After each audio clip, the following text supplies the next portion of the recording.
Este es Diálogos Eco-Budismo, una serie desde América Latina sobre las conexiones entre ecología y budismo y las maneras como se pueden nutrir mutuamente para contribuir a la preservación de los ecosistemas y la acción ecológica espiritual. En cada episodio discutiremos sobre distintos temas, textos, autores o autoras que nos despiertan nuevas reflexiones, miradas o proyectos concretos para el desarrollo de comunidades budistas sostenibles en el tiempo.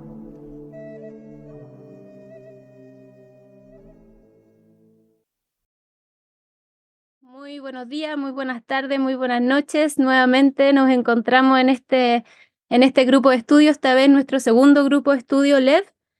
Ahora nos acompaña Daniela Mesa, Carlos Barbosa, Eduardo Freire, Belén Azarola y Juan Pablo Restrepos, y yo, María Elvira Ríos. Todos somos parte del núcleo del laboratorio Ecobudismo y estamos aquí reunidos ahora para hacer un diálogo en relación a unas lecturas que nos dejó nuestro querido Juanpa a propósito también de lo que es budismo y ecología. Voy a dejar directamente a Juanpa para que empecemos este diálogo y podamos darle rienda a esta conversación. Bueno, gracias. Bienvenida a la gente que se une al podcast y bueno, esperemos tener una conversación fluida en este grupo. Hoy vamos a estar hablando sobre un texto que se llama Running Free Like a Deer, como corriendo libremente, venado, y fue publicado en 2022. Está publicado en inglés. Desafortunadamente no tenemos traducción al español aún. Y el autor es Daniel Kapper. Entonces yo voy a mencionar algunos puntos que vamos a trabajar más adelante en diálogo y voy a puntear algunas cosas que me parecen importantes de estos puntos.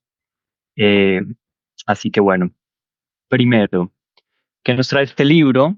En la introducción, el autor nos habla sobre las deficiencias y las tensiones ambientales que constituyen los estudios budistas que se refieren a la ecología.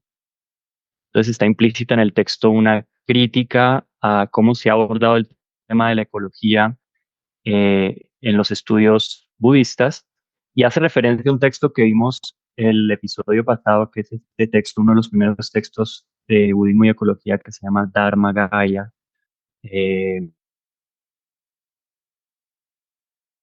algo que ya estuvimos hablando el episodio pasado. El segundo punto del cual vamos a hablar es el debate que trae el autor sobre el animismo, lo que él llama animismo relacional como metodología.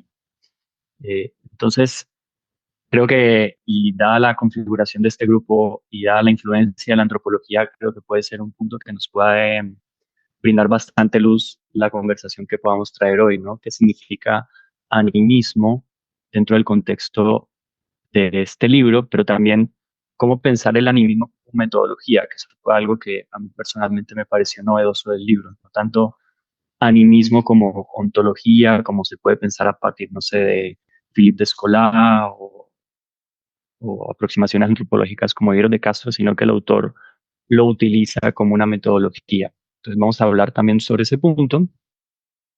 Relacionado con ese punto es ver este autor, Daniel Kapper, cómo relaciona animismo y budismo y la tensión que surge en considerar el budismo como animista.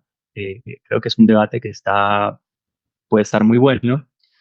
Y el cuarto punto que yo traería es, el autor menciona 3 puntos comparativos para poder entablar el diálogo entre budismo y animismo, que son el vegetarianismo en el budismo, la religión practicada por seres no humanos o por entidades no humanas, y algo que el autor trae de Stanner, perdón, que es el misticismo natural.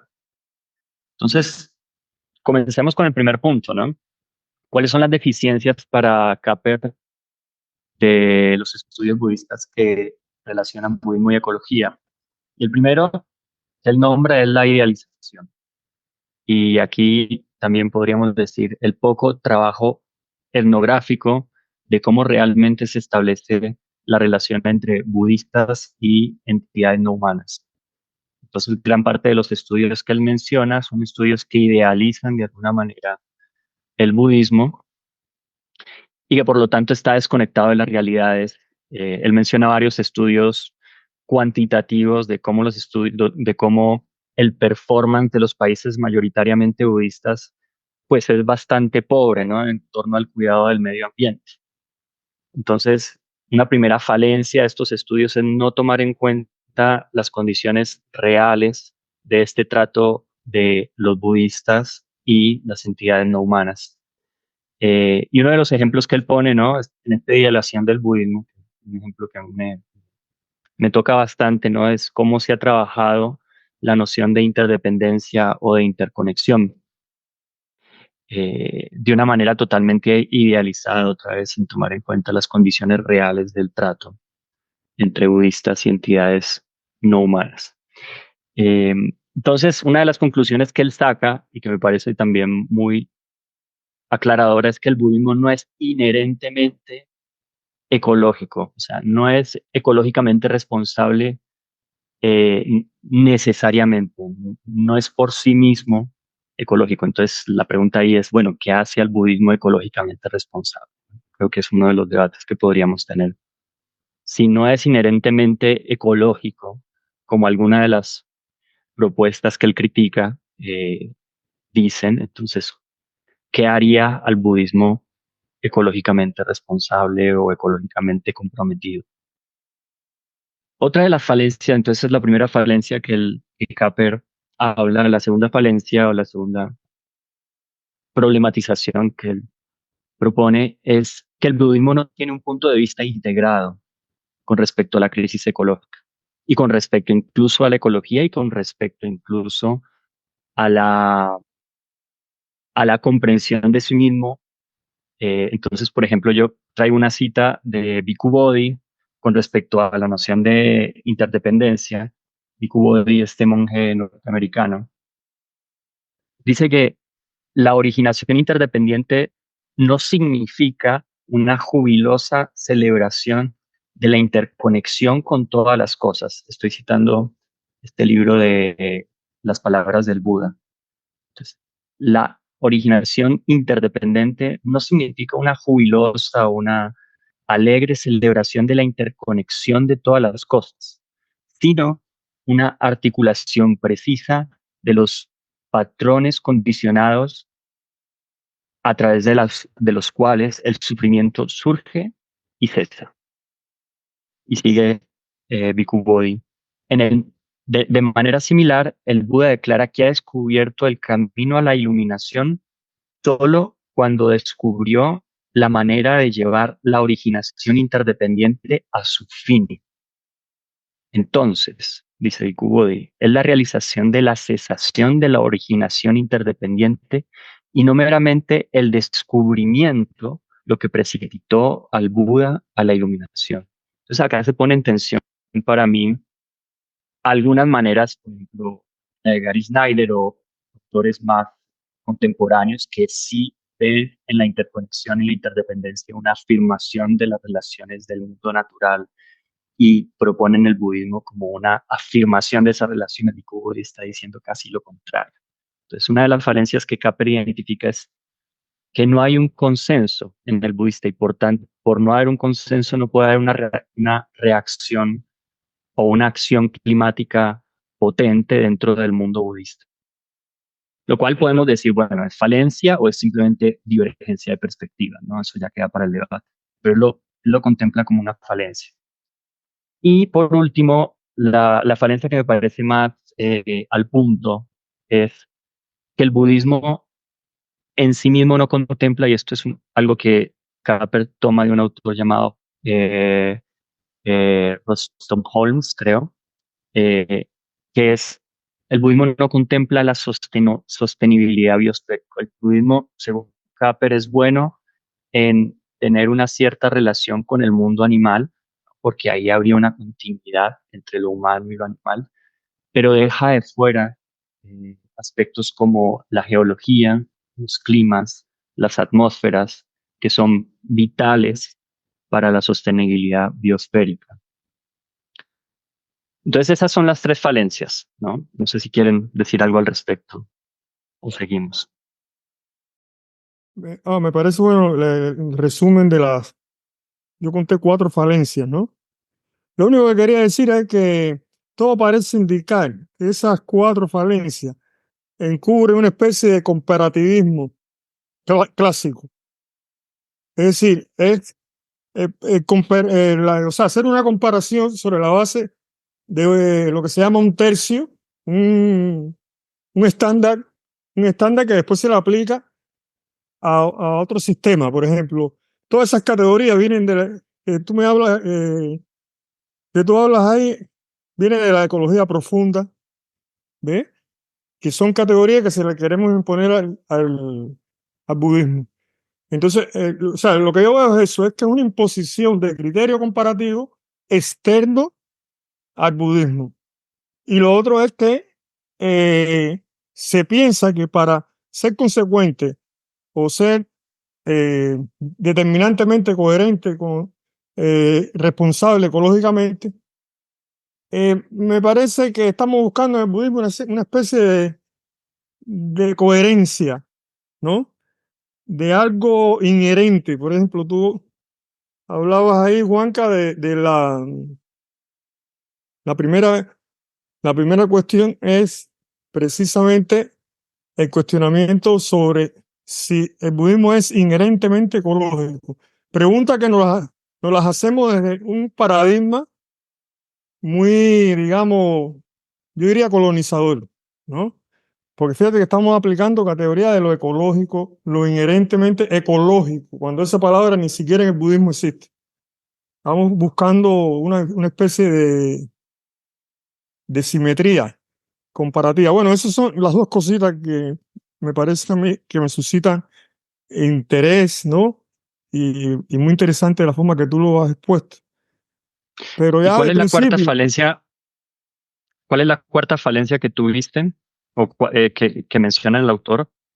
no, tú mencionas, sí, esta yo no me había fijado, dice que no contempla la sostenibilidad, que también, imagínate, ecológico, sostenibilidad. Lo único que se podría debatir ahí, a mi entender, importante, fuera de todo lo demás, es la cuestión de la interdependencia, porque eso sí es polémico en el budismo, ¿no? Si eso es un descubrimiento, como tú bien lo planteas ahí, si es un descubrimiento o es una especie de proyección, ¿no?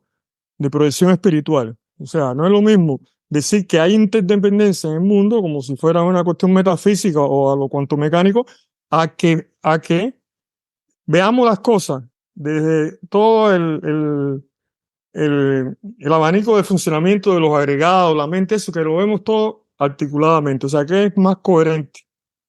Yo pienso que con el budismo es más coherente eso. O sea, y, y claro, no podríamos estar viendo un enfoque budista unitario, que es lo que me cuesta trabajo entender, ¿no? De que se quiera hablar de un punto de vista budista sobre una cuestión, ¿ves? Como mismo, por ejemplo, porque si hablamos de un punto de vista budista, tendríamos que hablar de un punto de vista indio, como el profesor Paniquer estaba indicando en su conferencia, es decir, que prácticamente buscar la originalidad del budismo hay que hacer un esfuerzo grande. O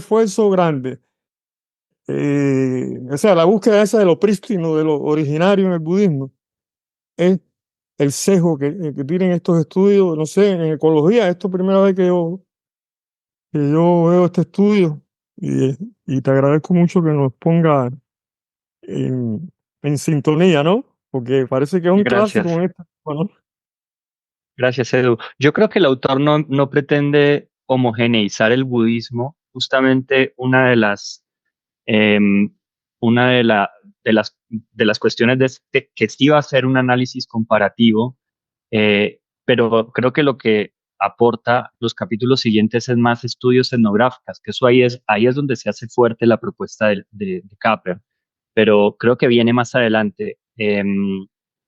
Y con respecto a la sostenibilidad biosférica que él menciona, es un concepto específico de Ruston Holmes, ¿no? Que es un ecólogo, no es un ecólogo, es un filósofo ambiental y muy relacionado a la ecología profunda. Em, y específicamente ese punto lo que dice Capper es que pareciera ser que el budismo no, en general, no tiene en cuenta los aspectos minerales, las plantas y las aguas y las atmósferas que son indispensables para el sostenimiento de la biosfera. Sí que tiene en cuenta y toma como agentes, y ahí está el punto del animismo que viene después, sí que tiene en cuenta lo animal como agente e incluso los otros 6 reinos. Lo que no tomaría en cuenta con agencia es, por ejemplo, las rocas, ¿no? O el carbón, o que son aspectos vitales para la sostenibilidad biosférica. Entonces, por ahí va la crítica del autor. Obviamente van a haber excepciones, ¿no? Yo creo que Carlos podría aportar un montón de eso desde la perspectiva de Dogen, pero, pero creo que es un punto a tener en cuenta. Elvira, querías compartir algo. Sí, gracias, qué interesante también todo lo que están comentando, lo que está diciendo también Edu en relación a esta dificultad en el fondo de homogeneizar un poco ciertas ideas. Pero igual también creo que parte un poco de la esencia de que de partida el mismo concepto de budismo es un concepto que surge de manera casi ilusoria, porque nos ayuda, ¿no es cierto?, de alguna manera a ordenarnos de qué podemos entender de una u otra forma con la idea de budismo, pero sabemos que la palabra budismo es una palabra occidental, por lo tanto, desde un principio están estas tendencias a un poquito homogeneizar, como a meter todo dentro de una misma idea en relación a poder quizás comprender un poco más lo que es la enseñanza del Dharma en este caso, ¿no? Pero con respecto también a cómo creo que Capper está de una otra forma elaborando su teoría del animismo y sobre todo del animismo relacional que comenta también Juanpa, va directamente enfocado también a ubicarnos un poco en la actualidad, a una actualidad que está efectivamente en un mundo donde la crisis climática, el calentamiento global, los problemas en torno a las catástrofes naturales y a todos los daños ecosistémicos que tenemos, el llamado un poco, creo, a esa forma en cómo él está tratando de interpretar el budismo y a este acercamiento con la ecología, que también es un concepto moderno, ¿no? Va por ahí, creo yo, ¿no? De llevar un poco la doctrina, esta interpretación, esta reinterpretación, esta deconstrucción también de lo que es la doctrina budista, a cómo ciertos elementos, a ciertas miradas o ciertas reflexiones o percepciones nos pueden ayudar a, a ver lo que está ocurriendo hoy día y darle una bajada. Me parece que para él es muy importante también justamente que no quedarse en lo teórico, sino bajarlo a lo práctico, ¿no? Entonces, desde ahí, yo por lo menos me ubico en ese contexto. Sí creo que, bueno, encuentro muy interesante todo lo que hace Capper con respecto a este análisis etnográfico que también comenta ahí en la descripción que hace en la introducción sobre las diferentes maneras en cómo los animales, por ejemplo, se acercan o más bien el ser humano tiene una relación con los animales, específicamente con los animales, ¿no? Desde una perspectiva como seres que adquieren ciertas características humanas, y eso me parece que hace que de alguna manera lo que quiere rescatar Capper es que esa forma, esa relación, muy desde lo emotivo, de un carácter más bien humano, nos ayuda a tener una conciencia en torno sobre todo al mundo animal, ¿no? Y da una serie de ejemplos. Ahí yo creo que también hay cosas que quizás podríamos incorporar en cuanto a ciertas como ya definiciones más detallistas, que quizás creo yo que, por ejemplo, cuando Capper habla mucho sobre la relación, por ejemplo, que tenían en el mundo, en la India, en el budismo en la India, del Buda, por ejemplo, con las nagas o con los diferentes seres o deidades que habitaban en los árboles, ¿no? Pero ahí también hay una cuestión de domesticación, que creo que es algo que De hecho, no sé si recuerdan cuando estuvimos en las jornadas de budismo y ecología que Roberto García habló sobre eso y es un tema importante también a considerar. Y eso lo digo porque sí creo que dentro de todo este análisis que hace Capper, quizás falta contextualizar ciertas cosas que tienen que ver con la historia, con la sociedad, con las necesidades del momento. También lo digo también por el vegetarianismo, que él también toca ese tema, ¿no? Sin embargo, creo que como análisis me parece que es muy interesante. Ahora tengo, yo por lo menos, y algo que me gustaría como quizás también levantarlo como cuestionamiento, es acorde un poco a la mirada de lo que menciona Rollston, ¿no? Que es como su referencia en torno a la concepción de lo que se entiende como algo, algo sustentable desde una centralidad ecosistémica, ¿no? Donde Rolston dice en términos de encontrar las necesidades tanto humanas y no humanas, ¿no? Sin sacrificar las necesidades ecológicas sistémicas del mañana, ¿ya? Hoy en día vivimos en un mundo en que las necesidades humanas son terriblemente devastadoras. O sea, es complejo pensar en una cierta armonía entre las necesidades humanas y no humanas. Yo ahí sí hago una crítica un poco a esa definición de Rolston, y siento que también cae un poco esta descripción en general etnográfica que hace Capper a una mirada más del medio ambiente y no tanto de la naturaleza. Algo que quizás se acerca un poco a lo que hace Snyder en relación al mundo salvaje y no salvaje, ¿no?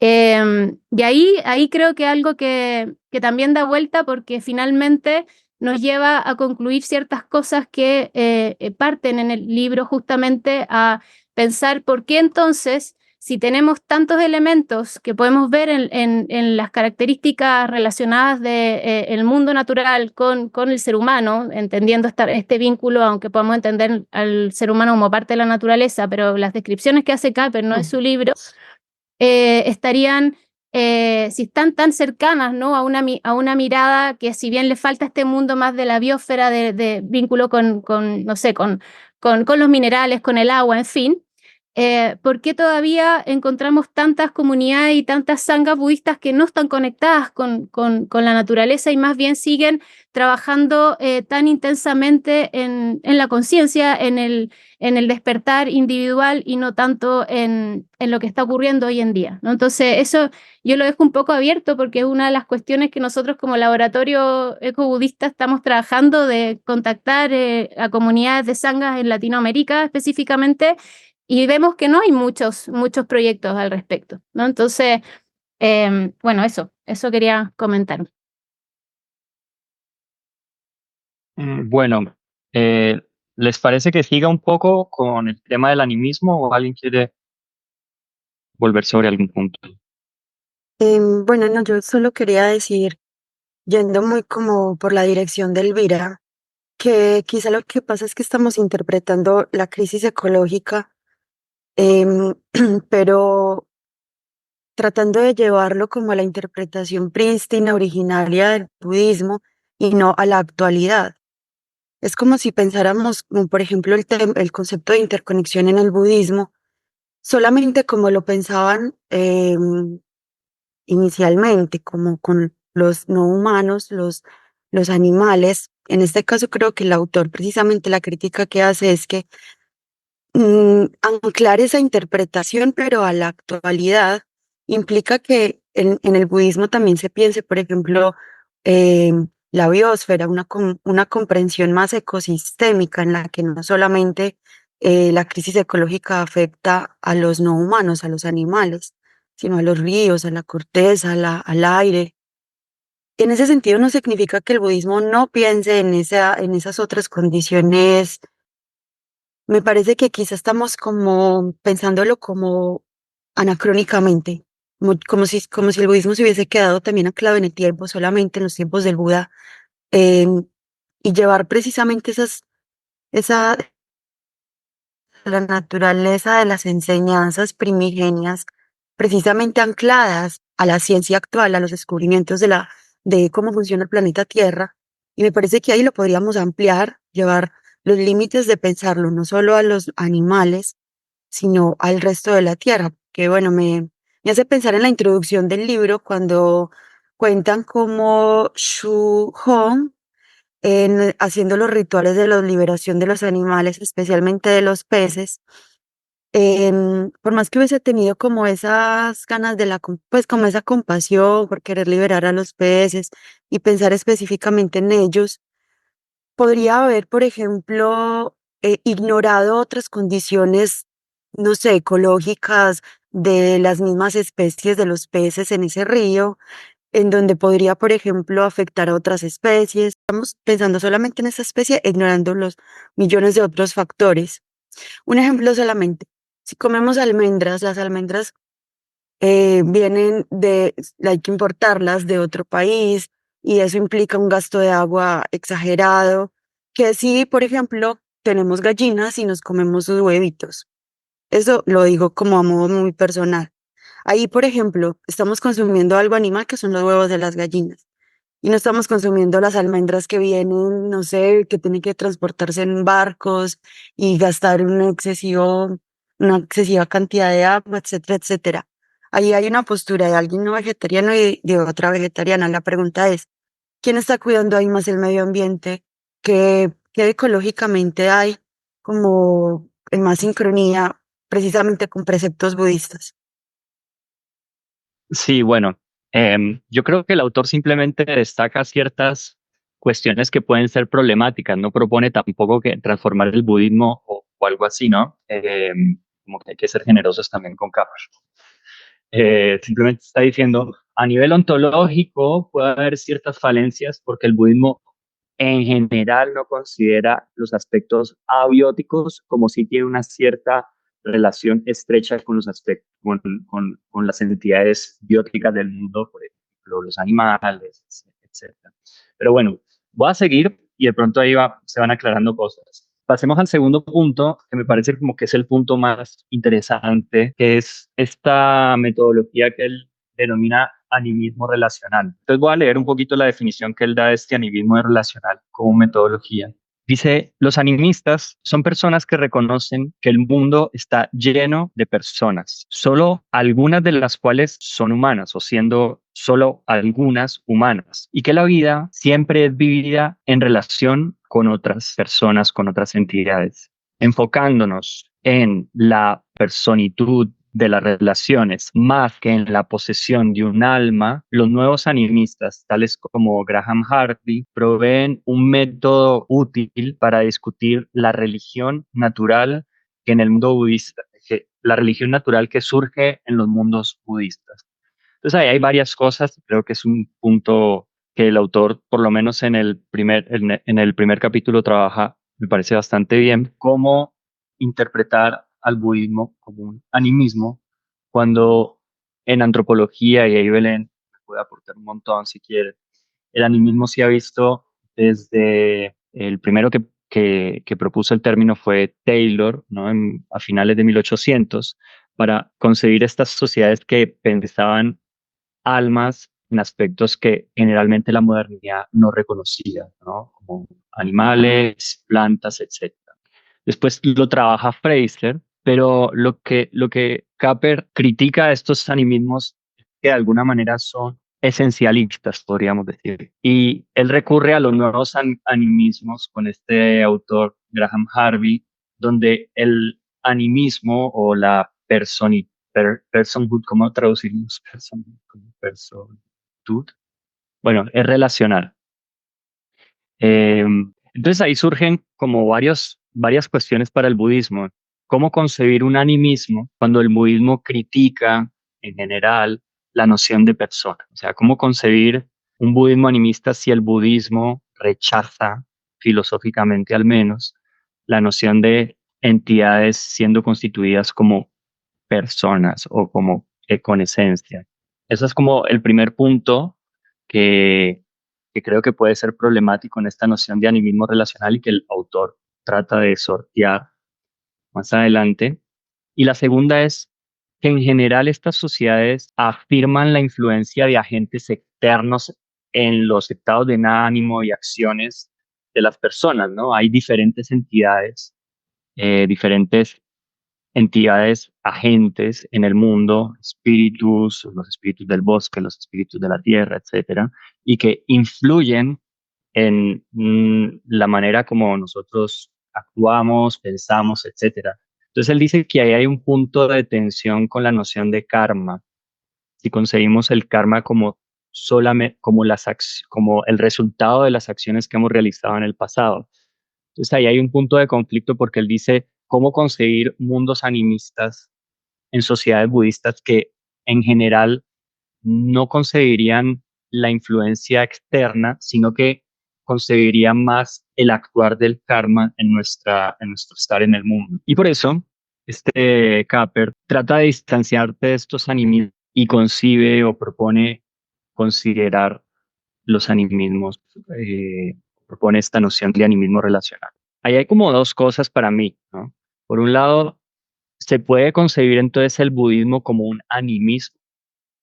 Podemos entender el budismo como un animismo desde este punto relacional, pero lo que el autor destaca que, y es que esto se convierta no tanto en una consideración filosófica sobre el budismo, sino en una metodología. Entonces, la metodología que él propone, el animismo relacional, como metodología, él dice que es para organizar datos. Voy a leerlo y voy a citarlo específicamente en este punto.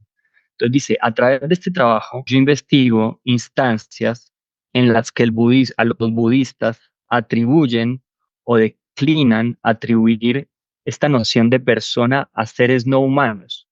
Y esto como una manera de organizar y comprender datos, como datos etnográficos.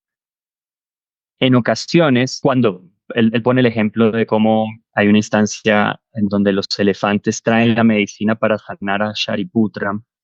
Entonces, en ocasiones los elefantes, pero no los tallos de loto, aparecen como personas. Y esto nos enseña de gran manera acerca de ciertas actitudes budistas ambientales.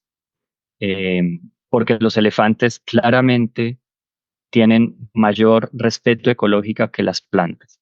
Entonces, de alguna manera, yo entiendo este animismo relacional como metodología, simplemente en el hecho de tratar de analizar cómo etnográficamente, pero también en las historias y en los textos, los budistas dan personhood, ¿no? Como la noción de personas, seres no humanos, y cómo se establece esa relación. Y eso ayuda a pensar este budismo en relación a la ecología. Eso es más o menos lo que yo entiendo de la metodología del animismo relacional. Y por otro lado, no pensar el animismo, la posesión de una esencia, de un alma, sino como que esa noción de personas se da en las relaciones, que de alguna manera es un poco similar y ahí yo creo que el autor hubiera podido utilizar bastante a Viveiros de Castro, ¿no? Al antropólogo brasileño Douglas Viveiros de Castro, ¿no? Para él la perspectiva surge en la relación y por eso la noción de alteridad en el perspectivismo amerindio es tan importante, porque es ahí donde surge la noción de persona. No surge como esencia, como posesión de un alma. Sí, yo veo que hay dos puntos de análisis, uno filosófico y otro etnográfico, ¿no?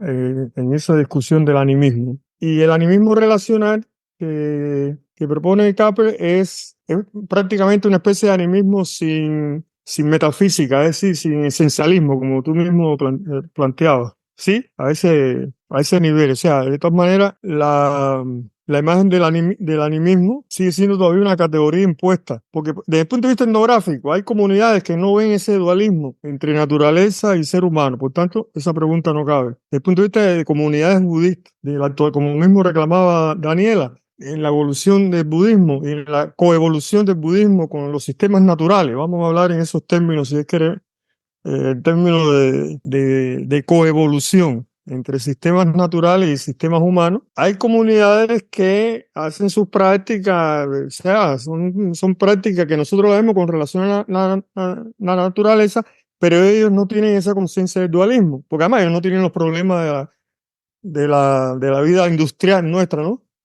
De la vida moderna, no tienen ese problema, han convivido, han coevolucionado con la naturaleza y por eso plantearse la cuestión de un dualismo entre naturaleza o seres vivos y animales, eso no tiene sentido en esas comunidades. Y por la otra parte es que, etnográficamente hablando, esas comunidades también coevolucionan. Y en ese punto de vista, yo estoy de acuerdo con Daniela que había que ver esa proyección. El budismo, en este caso, sería como si fuese una especie de paradigma que permitiría introducir o incorporar ciertas nociones que son familiares para nosotros hoy en día. Es posible, o sea, no verlo como una cosa que está ahí, objetiva, que hay que analizar, sino que hay ciertas posibilidades de incorporación de ciertos conceptos. Y desde el punto de vista filosófico, ya lo tenemos. Ya la negación de toda entidad, de todo estatus de identidad que también pertenece a un pensamiento dualista, no solo el budismo, sino en toda India.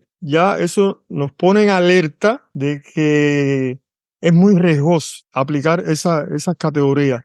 Yo, por mi parte, vería cómo, hasta qué punto de vista, tanto filosófico como etnográfico, son ciertas nociones que son familiares para nosotros, podrían incorporarse o no y verlo en la práctica. Bueno, aquí estamos en un grupo de ecobudismo que ya empezando por el mapeamiento, ya podríamos nosotros tener una idea del potencial que tiene el budismo de incorporar ciertas nociones o darle un sentido crítico, ¿ves? Por sentido de identidad. Por ejemplo, si yo me pongo a hacer como un budista radical desde el punto de vista, digamos, de ciertas ideas, la idea de Anatta, por ejemplo, que atraviesa todo el budismo Theravada, Mahayana. Si me pongo a ver desde ese punto de vista, no hay entidades. Todo eso es separación, todo eso es, si no es confusión de Mara, es producto de cómo funciona nuestro agregado y independencia o en relación con el origen dependiente. Es decir, mi punto fundamental es que en todos esos análisis que hace Capri sería bueno, ¿no? Para problematizar esas nociones que manejamos hoy en día. El budismo sería bueno. Muchas categorías budistas podrían ser muy buenas para problematizar esa cuestión. ¿Por qué llamamos animismo? Sí, que el mismo concepto de vida está en discusión. Ustedes que son biólogos saben que ese concepto de vida es problemático. O sea, ¿qué incorporamos y qué no incorporamos en el árbol de la vida? Eso es problemático. ¿Ves? Hasta para resolver el problema del COVID, eso fue problemático. ¿Dónde empieza la vida? ¿Dónde termina? Dime tú. Ahora, ¿cómo el budismo pudiera entrar ahí con lo que conocemos del budismo para entrar a problematizar eso? O sea, no problematizar el budismo, sino problematizar en dónde estamos a partir del potencial referencial que tiene el budismo. No, yo solamente quería decir que, bueno, que precisamente el autor dice que el budismo posee una ecología cósmica. Entonces, en ese sentido, no se limita a la vida biológica. Y de ahí que el budismo se redefina el concepto de persona, no anclado a los seres humanos, sino que le da esa categoría de persona a los seres humanos y no humanos. Y bueno, y ahí como que, así es más o menos como lo entiendo. Y pensar precisamente esa ecología cósmica en los espíritus de la naturaleza, en los elementales de la tierra y en los rituales que el budismo desde antaño ha hecho con estos seres, seres visibles y no visibles.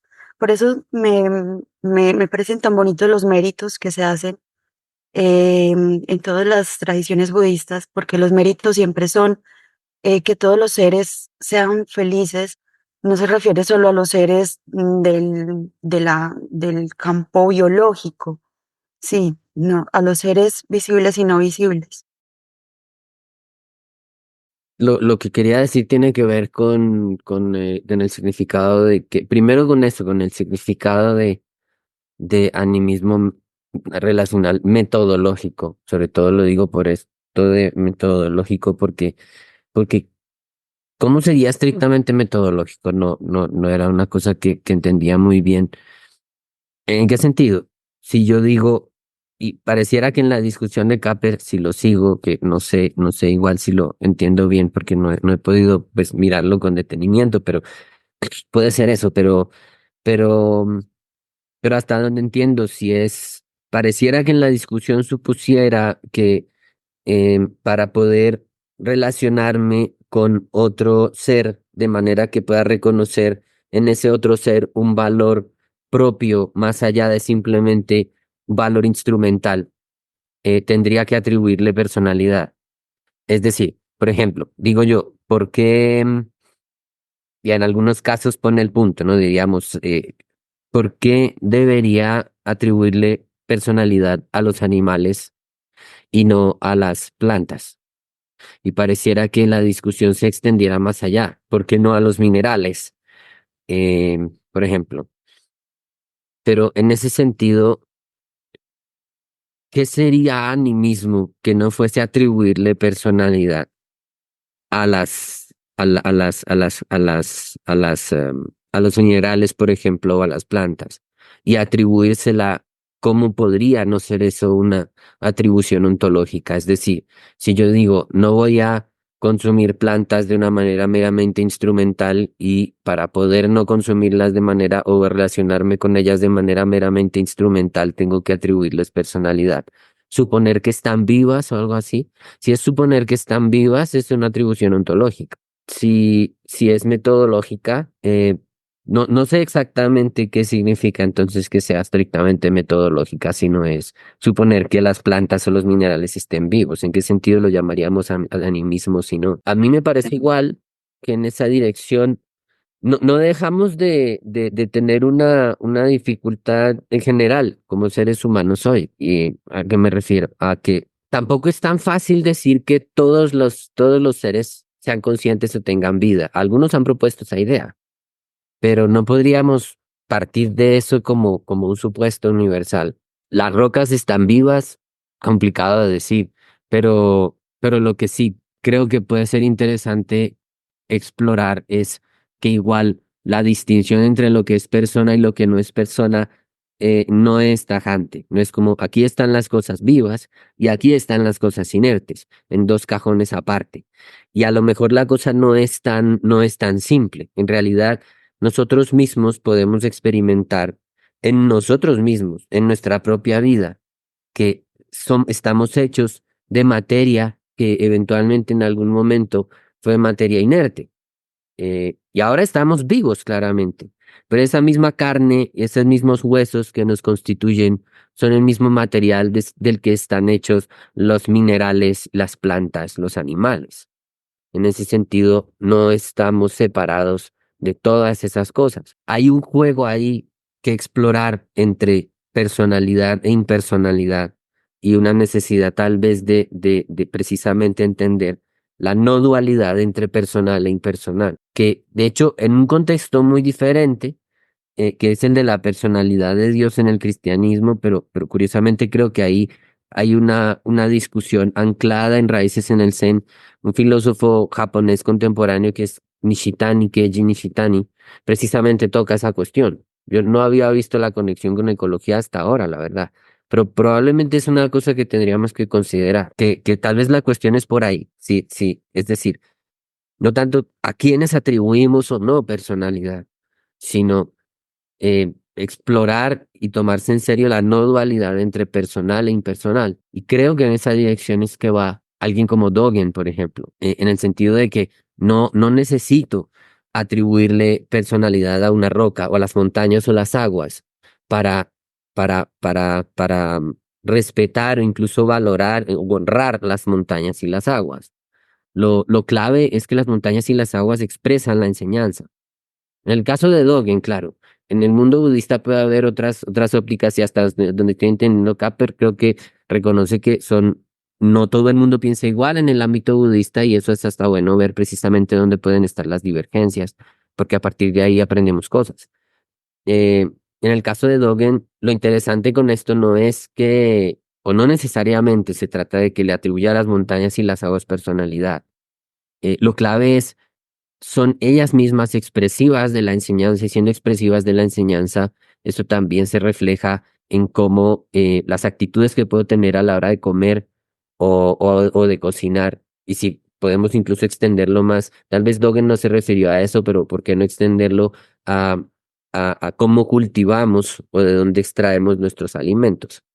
lo hacemos con esa, desde una, si hacemos eso desde una práctica que vea la enseñanza en eso, en cómo cultivamos, en cómo cocinamos, en cómo comemos, ahí me parece que hay una dimensión ecológica indesligable. Pero creo que es en ese horizonte de la no dualidad entre personal y no personal. Está buenísimo. Gracias, Carlos. Yo reacciono un poquito a lo que dices, a ver si, porque me parece muy interesante, ¿no? Como ese punto de investigación entre la no dualidad entre lo personal y lo impersonal, pero ahí también, pues, defiendo un poquito la postura de Capper de justamente que el animismo le sirve como una metodología. Obviamente hay una ontología detrás para proponer un animismo como metodología, que es la atribución de persona a ciertas entidades no humanas, y ese es el punto fundamental del animismo, la atribución de interioridad, como lo dice Descola, a personas no humanas, que pasa en todos los mundos amerindios y en otros mundos.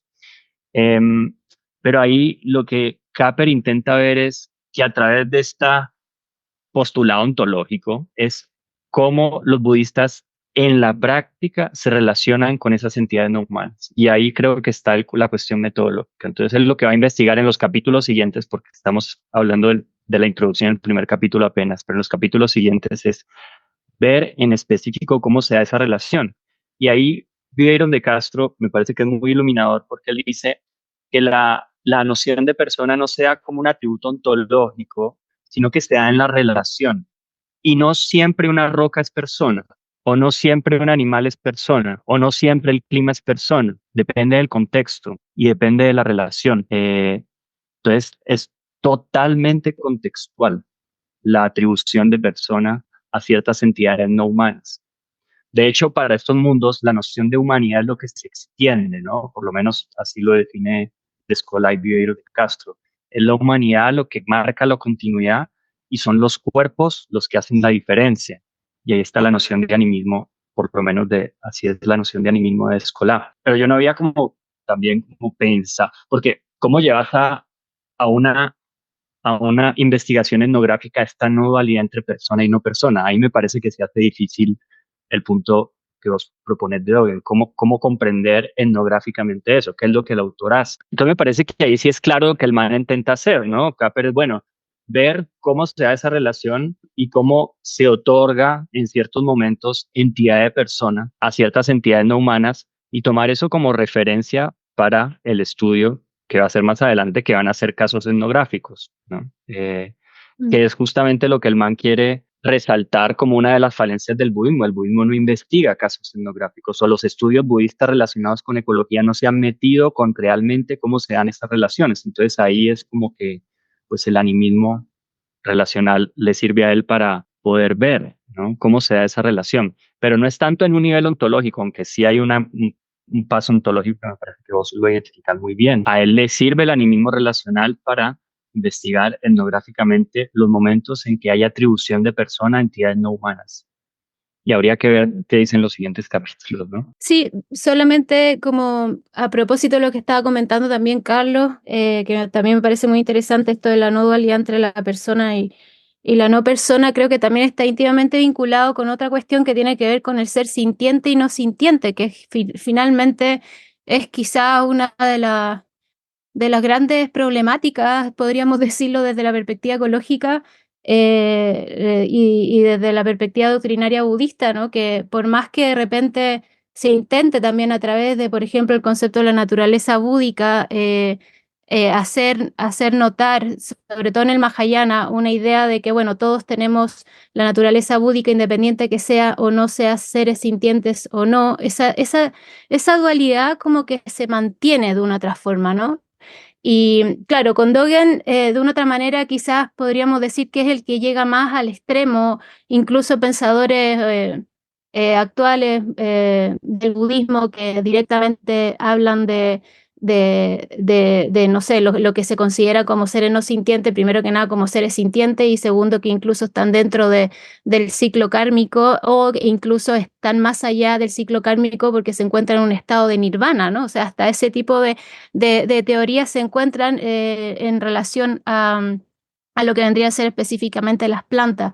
Pero creo que es un tema súper complejo porque hasta el día de hoy, si conversamos de forma, y por eso creo que es tan importante también el contexto del tipo de budismo, en qué comunidad, en qué socialmente hablando, cuáles son las características, etcétera, porque las visiones en torno a esta temática específicamente es bien, termina siendo un poco confusa, ¿no? Termina siendo un poco confusa. No hay una claridad explícita en torno a si realmente, y ya yendo a lo que dice Capper finalmente, ¿no? ¿Qué hacemos con el mundo de las plantas, con los minerales, ¿no? Con las aguas, en fin?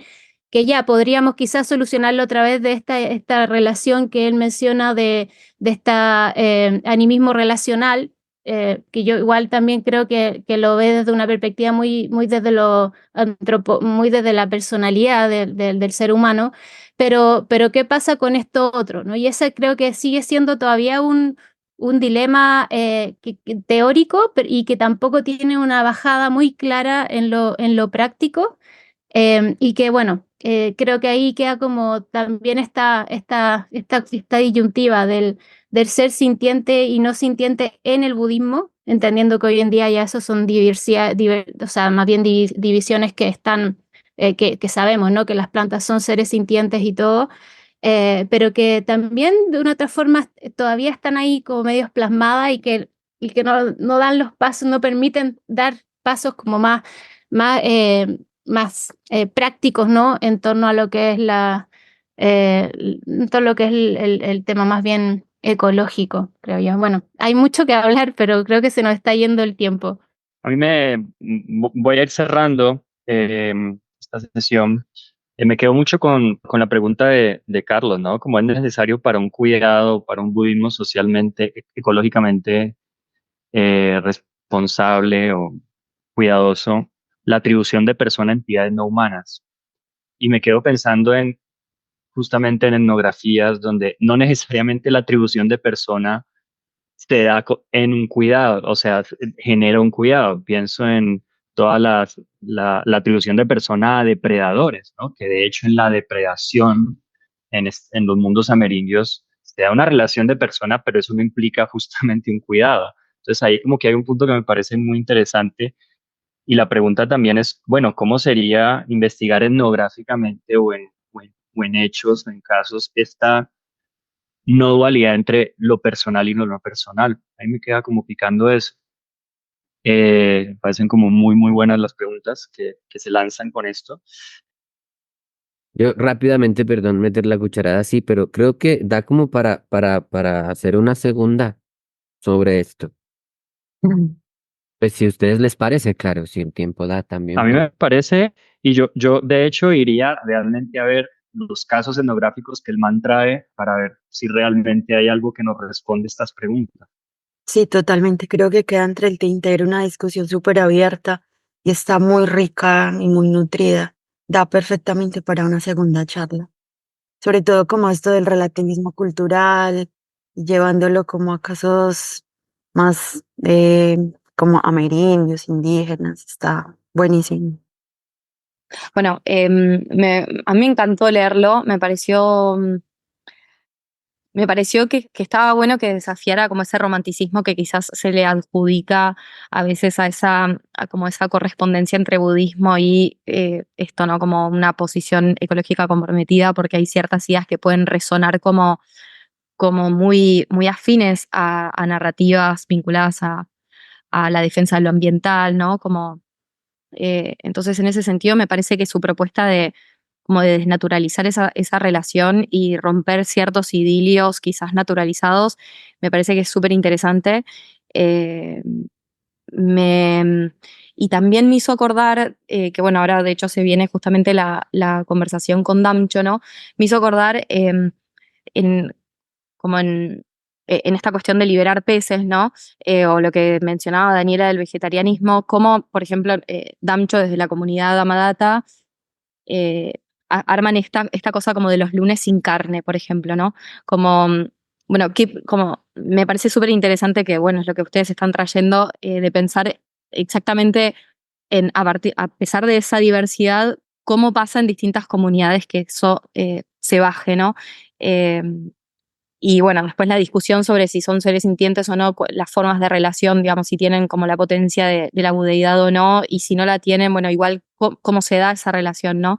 Me parece que la riqueza del planteo en ese sentido de, bueno, está bien, esto en términos discursivos, digamos, ¿no? Pero en la práctica, en la bajada, ¿cómo se hace eso, ¿no? Y cómo se hace en los distintos contextos y cómo se hace de una forma éticamente comprometida con ese contexto. Me parece que ahí aporta muchísima riqueza porque justamente el contexto da mucha información, ¿no? Sobre ese como desnaturalizar y pensar en términos de distintos budismos, ¿no? ¿Cómo respondo ante esta situación de una forma ética? Bueno, eso, la verdad que me parecieron súper nutritivos todos los comentarios.